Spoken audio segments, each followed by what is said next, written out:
Morning. Jina langu ni Jiji.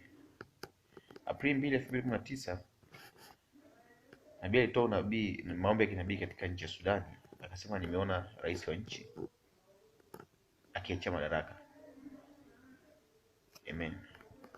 Additional breaking news.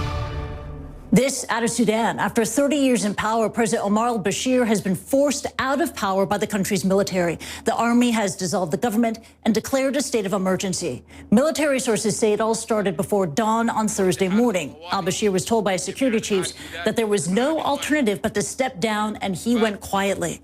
A journalist in the capital, Khartoum, captured this video reporting that thousands of people were marching toward the military headquarters, chanting, "He is a coward and he has fallen." Now, this all comes after months of deadly anti-government protests demanding an end to al-Bashir's long rule. We're going to bring you more on this story later on the show. But CNN's Nema Al-Bagir, she is joining us now from New York. And Nema, it's happened. After 30 years in power, Bashir has stepped down. Tell us more about what brought about his removal from power. What's truly extraordinary is that the majority of Sudan's population is actually under 30. So this is his generation. This is the generation that grew up under Omar al-Bashir's dictatorship, that didn't actually know democracy or freedom of expression or freedom of movement. And yet this is the generation that has brought about his downfall. Most of the people out there demonstrating, you can see the pictures there on the monitor, we're showing them to you, were very young. These were university students, but they were also incredibly committed.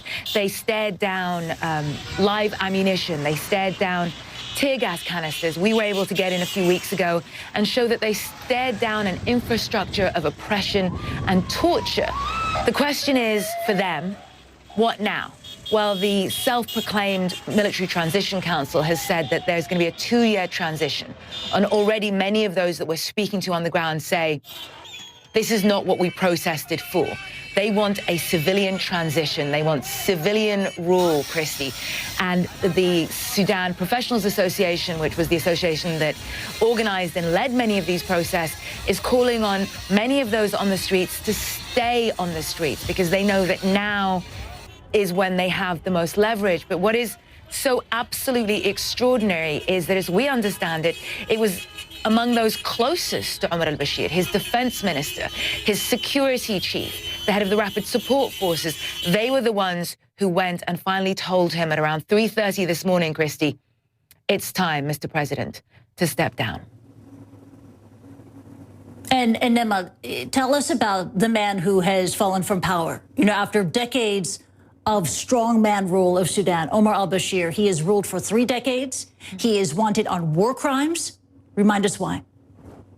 There's an incredible contradiction at the heart of this, which is that this is an indicted war criminal. This is a man who had indicted war criminals in his cabinet. The head of the ruling party is an indicted war criminal.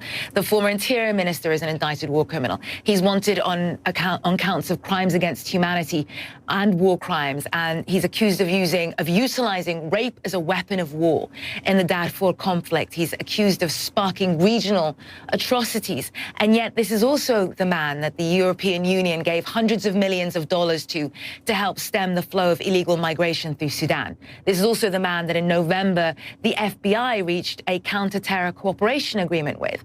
This is someone that the West had actually found an accommodation with and had found to be very useful. He was very useful in combating the presence of ISIS militants moving through the Middle East into Africa. He was very useful to an extent that it served him in rooting out some elements of Al-Qaeda.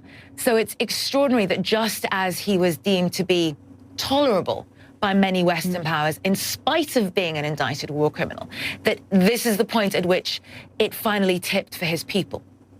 And this man has been ousted after 30 years in power. Nema Al-Bagir reporting live for us. Thank you. You're watching Newsstream. We'll be back right after this.